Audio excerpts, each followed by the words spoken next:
안녕하십니까. 지금부터 사업계획서와 성공요소라는 제목으로 여러분과 함께 이야기하고자 합니다. 아무쪼록 사업을 하는 사람은 큰 사업이든 작은 사업이든 간에 사업계획서를 작성하는데, 사업계획서와 성공요소를 우리가 제대로 잘 알므로써 우리가 사업을 성공적으로 할 수 있지 않겠는가. 모든 사업은 계획이 우선인데, 계획이 있으면 실행을 하고, 실행을 하면은 결과를 체크하고, 체크한 결과는 다시 우리 개선을 하고, 이런 계획이 우선이다 해서 우리가 PDC라고 하기도 하고 PDCA 혹은 PDS라고 이야기하는데, 이런 계획 부분이 매우 중요한데, 그 가운데서 계획 중에도 아주 중요한 계획은 사업계획이다, 이렇게 볼 수가 있습니다. 오늘 아무쪼록 여러분과 함께 공유하고자 하니 관련되신 분들은 끝까지 경청하시고 구독과 좋아요를 눌러주시면 감사하겠습니다. 사업계획서를 작성하는 사람들이 가장 많이 하는 잘못 중 하나는 오만함이다, 그렇게 얘기합니다. 현대 경제에서 완전히 독점적이라고 할 수 있는 아이디어는 거의 없다. 게다가 역사상 자본의 공급은 늘 기회의 공급을 앞질렀다. 시간이 흐를수록 진정한 사업 기회의 반감기는 짧아진다. 사업계획서는 창업팀을 망각 속으로 끌고 가는 알바트로스가 되어서는 안 된다. 사업계획서는 경영진의 행동명령서가 되어야 한다. 사업계획서는 경영진의 행동명령서가 되어야 한다. 또한 잘못된 문제를 즉시 고쳐야 할 책임이 경영진에게 있음을 인식시키는 역할을 해야 한다. 위험은 필연적이며 피할 수 없다. 사업계획서는 기업가가 기회를 파악하고 이익을 수확하기까지 사업 과정 전체에 대해 지배력을 갖고 있음을 입증해야 한다. 치명적인 결함을 숨겨서 투자자로부터 돈을 뜯어내는 식이어서는 안 된다. 결국 속는 사람은 기업가 자신이 된다. 오늘날 우리는 기업가 정신의 황금기에 살고 있다. 지난 20년 동안 포천 선정 500대 기업은 500만 개의 일자리를 없앴지만 전체적으로는 약 3천만 개의 일자리를 만들었다. 이 일자리는 대부분 시스코 시스템, 제넨테크, 마이크로소프트 같은 신규 사업이 창출해냈다. 그리고 이 회사 모든 사업계획서 작성부터 시작했다. 그래서 성공한 것일까? 하지만 사업계획서에서 사람, 기회, 기업, 환경, 위험, 보상이라는 성공 요소를 철저하고 솔직하게 다뤄야 하는 것은 분명하다. 미래를 볼 수 있는 수정 구설이 없다면은 올바른 정보와 분석을 바탕으로 작성된 사업계획서는 필수여야 한다. 이 내용은 마크 안드레센 외에 지은 하버드 머스트 리더의 스타트업 기업가 정신 중에서 나온 얘기를 정리를 했습니다.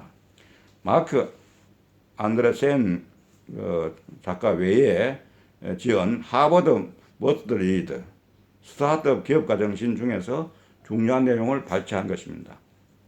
우리가 한번 돌이켜보면 사업계획서는 사업자들의 자금 조달을 목적으로 대출을 받기 위해 작성하는 것으로 인식되었지만, 이제는 자영업자들에게도 사업계획서 작성은 필수 조건이 되었으며, 철저한 근거 자료를 토대로 안전하게 운영해야 창업시장에서 살아남을 수 있기 때문에 반드시 필요하게 되었습니다. 사업계획서 작성에서 가장 중요한 것은 사업의 방향성으로 유리처럼 투명해야 하고, 창업은 창업자 자신의 창업 목적, 목표 등이 뚜렷해야 하며, 현 트렌드에 맞춰 사업의 방향을 명확하게 정해 그대로 실행할 수 있도록 현실적으로 작성해야 합니다. 사업계획서는 자신의 목표만을 지향하다 보면 방향이 의심이 갈 정도로 과장되어지는 경우도 많고, 현실적인 제약 요건이 따르게 되어 있기 때문에 지나치게 현실적이어야 될 정도로 명확한 시장 설정과 전문성 몇 때로는 법률적인 부분이 필요하기도 합니다. 대한상공회의소는 몇 년 전 국내 제조업 300개사를 대상으로 기업의 중장기 사업계획 수립 실태와 시사점을 조사한 결과 응답 기업의 84.3%가 중장기 계획의 중요성이 갈수록 커지고 있다고 응답했다라고 밝힌 바가 있습니다. 기업들은 중장기 사업계획의 중요성이 커진 이유로 경쟁 심화에 따른 시장 불확실성 고조가 56.1%로 첫손에 꼽았고, 혁신적 신상품 신기업의 등장이 15.4%, 소비자의 인식 및 형태 변화 12.3%, 국내외 경제정책 제도의 급변동이 11.1%, 끊임없이 이어지는 지정학적 리스크가 5.1% 등을 언급한 바가 있습니다.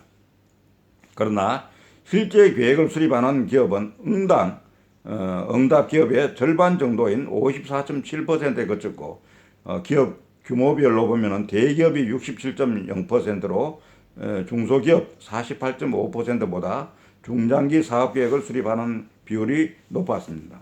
업종별로는 고무종이 플라스틱이 79.4%, 기계정밀기기 77.8%, 식음료 35.3%, 제약의료 30.0% 분야로 나타났고, 예측기간별로는 4, 5년 47.8%를 내다보는 기업이 가장 많았고, 2, 3년은 21.5%, 6 내지 7년은 3.7%, 8 내지 10년은 23.3%, 10년 초과는 3.7%였습니다. 중장기 사업계획의 내용으로는 추진 목표와 기본 방향이 들어간다고 답한 기업이 49.5%로 나타났고, 사업 조정 계획 등 실천 과제 26.6%, 시나리오별 대응 전략 10.9%, 주요 변화 동인과 파급 영향 예측 10.3%를 꼽았습니다. 대한상인은 구글과 같은 글로벌 선도 기업은 먼 미래를 보고 문샷 싱킹, 다시 말하면 로켓을 달로 쏘아 올리겠다는 혁신적 사고와 같은 도전에 나서고 있다며, 우리 기업도 현안에 대한 단기적인 대응뿐 아니라 중장기적인 환경 변화를 예측하고 미리 대비해야 한다고 했습니다. 중장기 사업계획의 성과를 묻는 말에 응답 기업의 34.7%가 새로운 아이디어 포착, 선제 투자 등으로 시장 점유율을 높였다고 답했고, 사업 우선순위 조정, 인력 재배치 등으로 시행착오 감소가 30.4%, 위기 시 계획적 대응으로 피해 규모 축소 23.9%, 사전 대비를 통한 심리적 안정 효과가 11.1% 등의 성과를 거뒀다고 밝혔습니다. 아무쪼록 우리가 말하면 사업계획서와 성공요소를 알아봤는데, 사업계획서야말로 중장기, 단기에 걸쳐서 제대로 사업 환경이 워낙 빠르게 급변하고 있기 때문에 그런 급변하는 것에 대한 대응과 리스크에 대한 우리가 충분한 어떤 검토를 거쳐서 사업계획서를 작성함으로써 우리 여기에 나오는 여러 가지 성공 요소들을 우리가 고려해서 작성한다 할 것 같으면은, 우리 이런 부분은 대기업만이 하는 분야가 아니라 앞으로는 중소기업도 우리가 분명히 이런 구체적인 어떤 사업 계획서를 작성하고 거기에 성공 요소를 혹은 또 리스크를 감안해서 제대로 작성한다 할 것 같으면은 앞으로 미래가 밝은 그런 기업 경영을 할 수 있지 않겠는가 하는 이런 관점에서 여러분과 함께 했습니다. 아무쪼록 끝까지 경청해 주신 여러분께 감사드리고 구독과 좋아요를 눌러주시기 바라겠습니다. 꼭 여러분 성공하시는 기업 되시기 바라겠습니다. 감사합니다.